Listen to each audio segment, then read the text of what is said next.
బీహార్లో బీజేపీకి దిమ్మ తిరిగే షాక్ ఇచ్చాడు ప్రశాంత్ కిషోర్. పీకే కొట్టిన దెబ్బకు ఓటమి నుంచి బయటికి రాలేకపోతుంది బీజేపీ. బీజేపీ జాతీయ అధ్యక్షుడు ఖాళీ చేసిన స్థానంలో పీకే విజయం సాధించడం సంచలనంగా మారింది. బంకీపూర్ బైపోల్లో 19,324 ఓట్ల భారీ మెజార్టీతో ప్రశాంత్ కిషోర్ గెలిచాడు. 1995 తర్వాత బంకీపూర్లో మొదటిసారి బీజేపీ ఓడిపోయింది. బీజేపీ ఓటమికి ముఖ్యంగా 4 కారణాలు కనిపిస్తున్నాయి. చివరి నిమిషంలో పోటీ నుంచి బీజేపీ అభ్యర్థి అభిషేక్ బంటి తప్పుకోవడం, హడావడిగా పెద్దగా పేరు లేని నీరజ్ కుమార్కు బీజేపీ టికెట్ ఇవ్వడం, సీజేపీకి మద్దతుగా బీహార్లో ఆందోళనలతో వ్యతిరేకత, అలాగే ఆర్జేడీ అభ్యర్థి కాకుండా ప్రశాంత్ కిషోర్కు అక్కడ ఉన్నటువంటి మైనారిటీస్ మద్దతు ఇవ్వడం, ఇలాంటి కొన్ని కారణాలు కనిపిస్తున్నప్పటికీ కూడా సుదీర్ఘకాలంగా ఆ స్థానాన్ని 30 ఏళ్లుగా ఆ స్థానంలో పట్టు నిలుపుకుంటున్నటువంటి బీజేపీ ఇప్పుడు ఓడిపోవడం సంచలనం అయింది. అందులోనూ ప్రశాంత్ కిషోర్ తన లైఫ్లో ఫస్ట్ టైం రాజకీయాల్లో గెలవడం కూడా చాలా కీలకమైనటువంటి పరిణామంగానే చెప్పుకోవచ్చు. ఇది ఎటువైపు దారి తీస్తుంది అనేది చాలా ఇంట్రెస్టింగ్గా ఉంది. అది కూడా 19,000కు పైగా ఓట్ల మెజారిటీతో గెలవడం అనేది మరింత సంచలనంగా మారడం అక్కడ మనం చూస్తున్నాం. నితిన్ నబీన్ 2026 ఏప్రిల్లో రాజ్యసభ సభ్యుడిగా ఎన్నికయ్యారు. బంకీపూర్ నుంచి ఆయన ఎమ్మెల్యేగా ఉన్న సందర్భంలో రాజ్యసభకు వెళ్ళిన తర్వాత ఆయన అసెంబ్లీ సభ్యత్వానికి రాజీనామా చేయడం, ఈ నేపథ్యంలో అక్కడ ఉప ఎన్నిక రావడం మనం చూస్తూనే ఉన్నాం. ఈ ఉప ఎన్నికల్లో చాలా డ్రామానే జరిగింది అక్కడ. కాకపోతే రీసెంట్గా జరిగినటువంటి కొన్ని నేషనల్ ఇష్యూస్, అలాగే బీజేపీ తప్పిదాలు కొన్ని ఖచ్చితంగా అక్కడ ప్రభావం చూపించాయి. మరోవైపు ప్రశాంత్ కిషోర్కి తన లైఫ్లో ఇది చాలా పెద్ద విషయం. కొన్ని పార్టీలనే అధికారంలోకి తీసుకొచ్చిన చరిత్ర ఆయనకుంది. అంటే ఆ సపోర్ట్ ఇచ్చి కొంత స్ట్రాటజిస్ట్గా చాలా మంచి పేరుంది. అలాంటి వ్యక్తి ఓడిపోతూ వస్తున్నారు వరుసగా. ఒక్క సీటు కూడా గెలవలేదు మొన్న జరిగినటువంటి ఎన్నికల్లో. అలాంటిది ఇప్పుడు ఒక్కసారిగా ఆయన స్వయంగా గెలవడం అనేది చాలా పెద్ద సంచలనంగా మారింది. 2025 బీహార్ అసెంబ్లీ ఎన్నికల్లో జనసురాజ్ పార్టీ ఒక సీటు కూడా గెలవకపోవడంతో చాలా పెద్ద గందరగోళం జరిగింది. ఆయన మీద చాలా రకాల విమర్శలు, లేదంటే జోక్స్ మనం చూసాం, బీజేపీ కూడా ఇంక్లూడింగ్. సో ఇప్పుడు గెలవడం మాత్రం ఒక హిస్టరీ అనే చెప్పొచ్చు. అందులోనూ 30 ఏళ్ళుగా బీజేపీకి పట్టున్నటువంటి అదే ప్లేస్లో గెలవడం మరింత సంచలనంగా మారింది. ఒకసారి పీకే ఏమన్నారు చూద్దాం ఈ గెలుపు తర్వాత.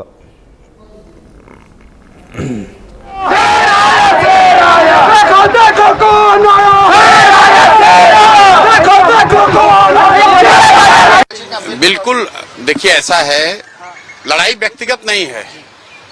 सम्राट चौधरी का जो चाल चरित्र चेहरा है वो पब्लिक डोमेन में है। अगर आप किसी अपराधी को बिहार का राजा मुख्यमंत्री बनाएंगे तो बिहार की तरक्की नहीं हो सकती है। तो हम लोग की लड़ाई किसी व्यक्ति से नहीं है। बहुमत भाजपा का है, एनडीए का है, मुख्यमंत्री तो उन्हीं का बनेगा। हम लोग बस इतना ही आग्रह कर रहे हैं, बिहार की जनता इतना ही आग्रह कर रही है, बांकीपुर की जनता इतना ही मोदी जी से आग्रह कर रही है कि किसी अच्छे चरित्रवान काबिल आदमी को बिहार का मुख्यमंत्री बनाइए, ताकि बिहार के लोग भी इस बात का गौरव, बिहारी होने का गौरव कर सके, ताकि हम लोग के बच्चों के लिए भी पढ़ाई रोजगार की व्यवस्था हो। सब कुछ सुविधा अगर गुजरात के ही लोगों को मिलेगी तो सिर्फ बिहार के लोग कहाँ जाएंगे। गुजरात के लोग 1 लाख करोड़ के बुलेट ट्रेन पर चलेंगे, वो ठीक है, लेकिन हम लोग को कम से कम पैसेंजर भी तो मिलना चाहिए। बिहार के लोग सिर्फ मजदूरी करने के लिए नहीं पैदा हुए हैं, और 5 साल के लिए भाजपा को मैंडेट मिला है। उनको अच्छा आदमी देना चाहिए, अच्छे लोगों को मंत्रिमंडल में रखना चाहिए, ताकि बिहार की तरक्की हो, बिहार का विकास हो।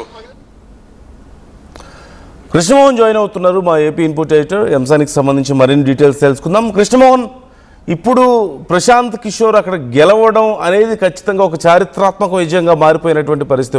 గెలిచిన ఒక్క సీటు కూడా దేశవ్యాప్తంగా చర్చని లేవనెత్తినటువంటి పరిస్థితి కనపడుతుంది. సో ప్రజెంట్ సిచ్యువేషన్ ఏంటి? బీజేపీకి విషయం అసలు డైజెస్ట్ అవుతుందా? డెఫినెట్గా ఈ వ్యవహారంలో బీహార్లో జరిగిన బంకీపూర్ రిజల్ట్స్ నిజంగానే బీజేపీకి ఒక పెద్ద షాక్ గానే, ఇంకా ఆ పరాజయం నుంచి చేరుకునే పరిస్థితిలో ఇంకా బీజేపీ ఇప్పుడు ఎక్కడ కనపడటం లేదు. అందులో ఏంటంటే ప్రధానంగా చూసుకుంటే బీజేపీ జాతీయ అధ్యక్షుడు నితిన్ నబీన్ ఖాళీ చేసిన ఆ స్థానంలో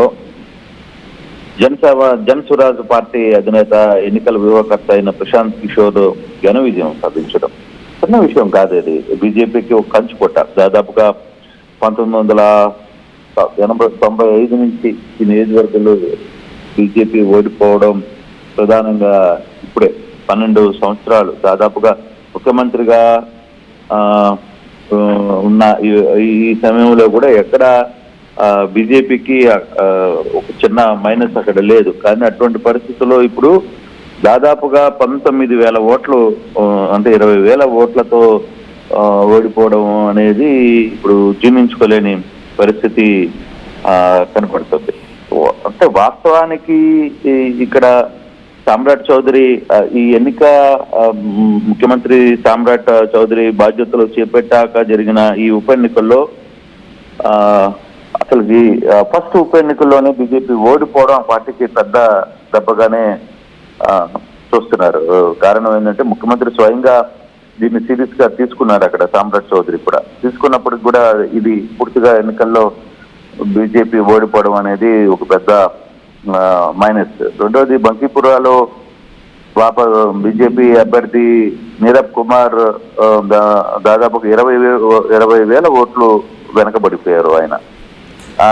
అంటే ఇక్కడ ఆర్జేడీ అభ్యర్థి రేఖా గుప్తా కూడా కేవలం 14,500 ఓట్లు అంతవరకే వచ్చినాయి, కానీ అంతకంటే ఎక్కువగా రాని పరిస్థితి. అయితే ఇక్కడ తమాషా ఏంటంటే ఇక్కడ పార్టీ అంటే ఈ ఎన్నికలు రిజల్ట్స్ స్టార్ట్ అయినప్పుడు పార్టీ విజయం ఖాయమని ఉదయాన్నే 200 కేజీల లడ్డూను బీజేపీ తెప్పించి చివరకు పంచే ప్రయత్నం చేసింది. అంటే ఆ బీజేపీ విజయం నల్లేరు మీద నడక, దీంట్లో ఏమి వేరే ఇష్యూస్ ఏం లేవని చెప్పి స్వీట్స్ కూడా 200 కిలోలు తెప్పించారంట ఆ పార్టీ వాళ్ళు. తెప్పించుకొని అంతా రెడీగా చేసుకున్న నేపథ్యంలో ఒక్కసారిగా ఈ బంపర్ షాక్ బీజేపీకి తగిలిన పరిస్థితి.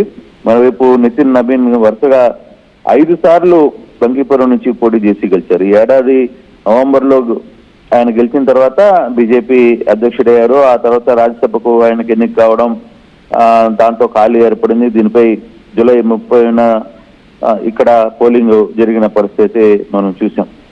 అయితే ఎందుకు ఈ విషయం జరిగింది అనేది అంటే కేవలం మధ్యప్రదేశ్ లో కూడా వాళ్ళకి షాక్ తగిలిన పరిస్థితి. గుజరాత్ లో మాత్రం కొంత నిలబెట్టుకున్న, మధ్యప్రదేశ్ లో కూడా వాళ్ళకి పెద్ద షాక్ తగిలింది. జరిగిన 3 ఉప ఎన్నికల్లో 2 ఓడిపోవడం బీజేపీ, అది వాళ్ళు జీర్ణించుకోలేని పరిస్థితిగానే మనకి కనపడుతుంది నందు.